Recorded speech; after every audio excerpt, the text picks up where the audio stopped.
Day 12. Here we are. Yeah, I wanted to make this video today before I meditated, because I'm right in the middle of being under the influence of lower energy emotions right now, and that got me to when I woke up like this, like there was some despair, and um, some despair, some fear, just like a sense of heaviness, and like I reminded myself of things I knew to ground on to like pop back out of it, and I just wanted to share that.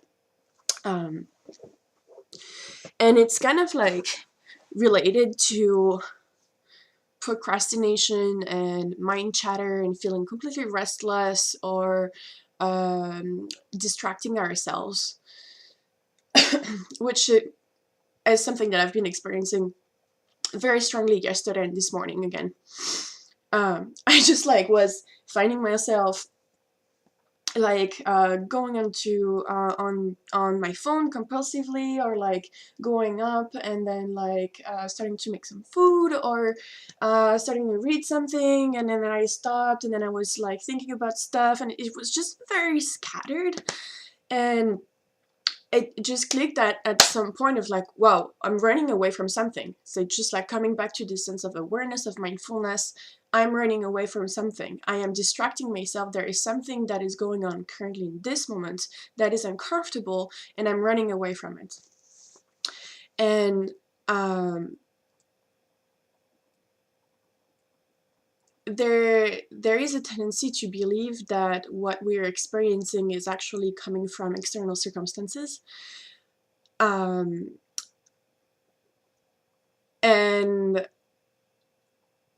what I want to share here is the principle that the outside external world that we're experiencing is actually just a reflection of ourselves.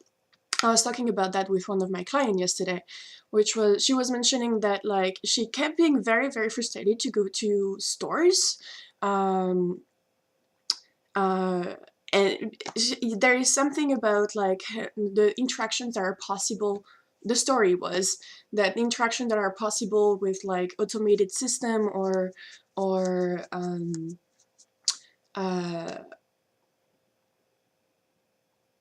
or just like people in general in stores, that like having a lot of contraction for her.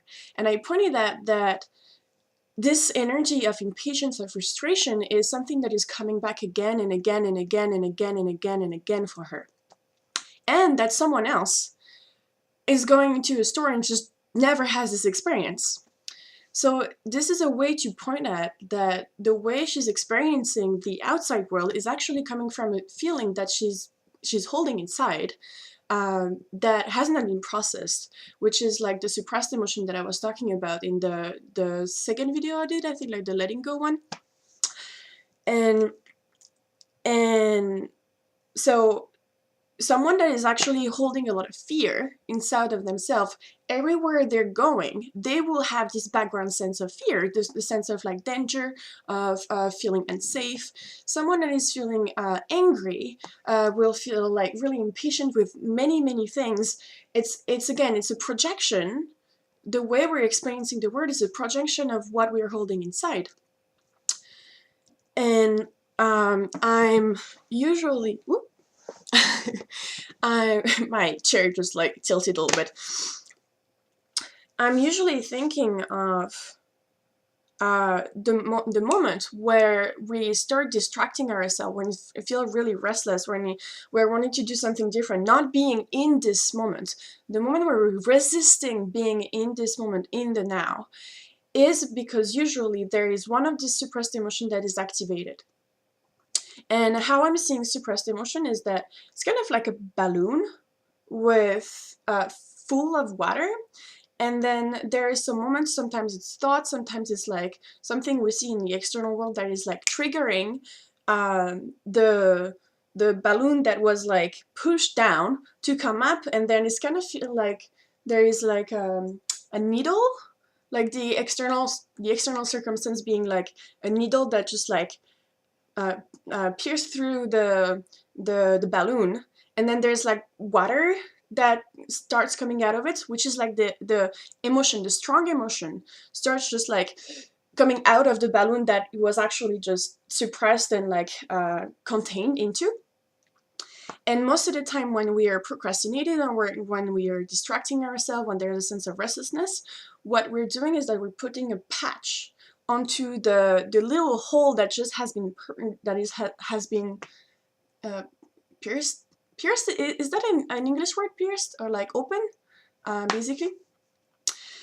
Anyway, so the thing that is tricky is that we keep doing this, but that does not process, that does not let the water that is in the balloon just like be released and be going away. So there is this weight that we're holding still with us. It's like we're actually walking with plenty of big balloons full of water, but we don't notice this because we keep putting patches onto them when they're rising up, because we're afraid, and there is beliefs that comes up about the emotions that are like, oh my god, it is too much, it's too overwhelming, I can't stay with this. And that's like because we are identifying with the stories of the emotion. So way out of this. Again, I'm going to refer to the video I done on letting go. It's very simple. The most courageous act that you can ever take on this situation is to sit with yourself. Instead of running away, instead of like distracting yourself, is actually to sit, preferably in silence, if you can. And then after you can transfer that to like a constant 24 hours meditation where you don't need to sit because you have integrated it. But at the beginning, sit when you notice this strong emotion rising up, and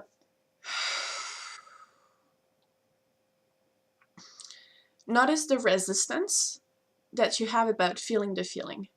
Notice the resistance of like you wanting to have the feeling go away, have the feeling change, or like fixing it in some way. And the idea of the process is to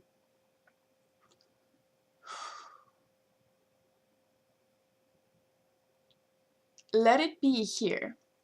And instead of focusing the attention on to the thoughts or the stories about the feeling, which is if you start focusing on the thoughts and the belief and the stories that arise in your mind, it will spin on itself, and it will create and it will continue the kind of identification with the stories of the feeling.